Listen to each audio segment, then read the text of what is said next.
As I mentioned in the previous video, the next few weeks of free agency is going to be the most exciting market we've seen in a long time. With many moves to make and not a lot of time to make them, we will be seeing major signings and trades on nearly a daily basis, a lot of which has already happened. In today's video, we'll be covering the top free agents still available, as well as where I believe they will end up.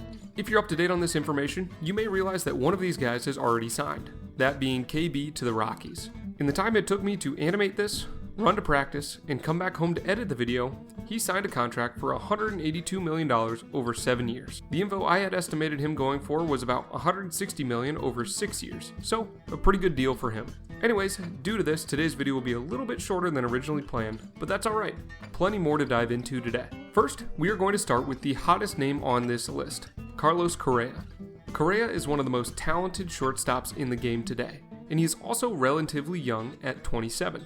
His cumulative B-WAR is one of the highest on the market, and he's going to get a massive deal because of all of this. Reportedly, he has already turned down a 10-year, $275 million deal prior to the lockout beginning, and that makes sense, as one of the other big-name free agent shortstops on our list, Corey Seager, signed for $325 million over 10 years earlier, and Correa's value is estimated to be better than Seager's. As for the top teams pursuing Correa so far this offseason, we can boil it down to 3 top teams. First being the Yankees, but as they recently traded for a new shortstop, you can almost surely rule them off of this list. The Cubs are another team that have been tied to Correa, but from the sounds of it, they aren't willing to offer this star a 10-year deal, which may be a turnoff for him. And although they did just sign Simmons, it is only a 1-year deal, so he is not the option of the future.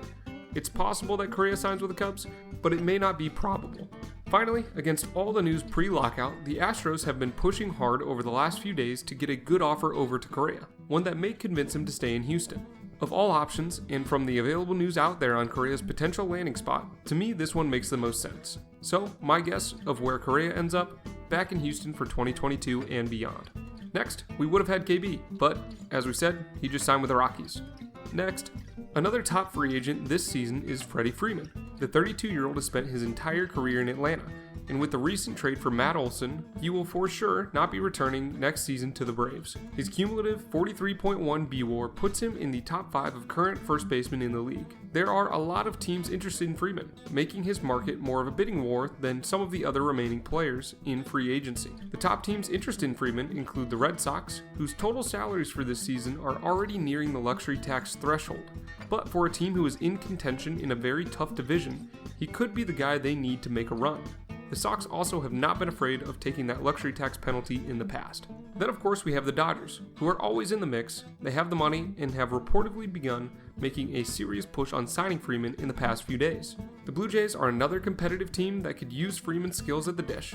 He could be the missing piece they need, but also, when it comes down to a bidding war, I'm not sure if they win in that battle against some of the other teams on this list. Finally, we have the Rays, who just recently were reported to be remaining aggressive in their pursuit of Freeman, but there is no other evidence out there on how serious they could be. Another team that typically doesn't throw out major contracts to veteran players, but we will see. All in all, my best guess is that we will see Freeman in a Dodgers uni next season. Finally, we have Trevor Story, the 29-year-old shortstop. His B-WAR is slightly less than Correa's, and he is slightly older, which makes his market a bit cooler than Correa's. He has reportedly turned down a 9-figure offer from a team who wanted him to switch positions.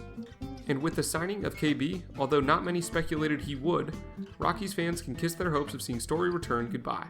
When it comes to the teams interested in Story, we have the Red Sox again, who of course have the luxury tax concern, but as contenders could always use another bat in the middle of their lineup. Also, with Bogart's ability to opt out of his contract as early as next season, it may be worth locking down a quality long-term option in Story. The Twins have also been linked to Story, and with their recent moves, they cleared a lot of money off the books, which would allow them to spend big on a free agent this season.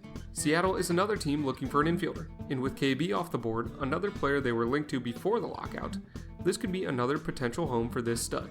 And finally, we have the Stros, who are, if they are unable to come to an agreement with Correa, would put Story in a position to be a no-brainer, as the next best available shortstop on the market for a bit cheaper price. With the information we have out there now, I think it makes the most sense for Story to end up with the Twins next season.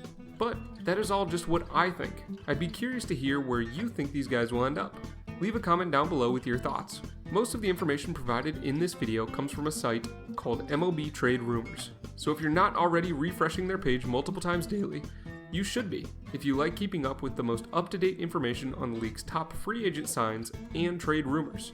This is one of my favorite sites to check in on during the off-season. So, if you haven't already, definitely go and check their page out. Link in the description below. Thank you guys all so much for watching. We will see you in the next one. Thanks for tuning in to today's video, guys. If you enjoyed, please hit that subscribe button. If you want to keep learning more, here's a video and a playlist that I think you'd enjoy checking out. I'll catch you in the next one.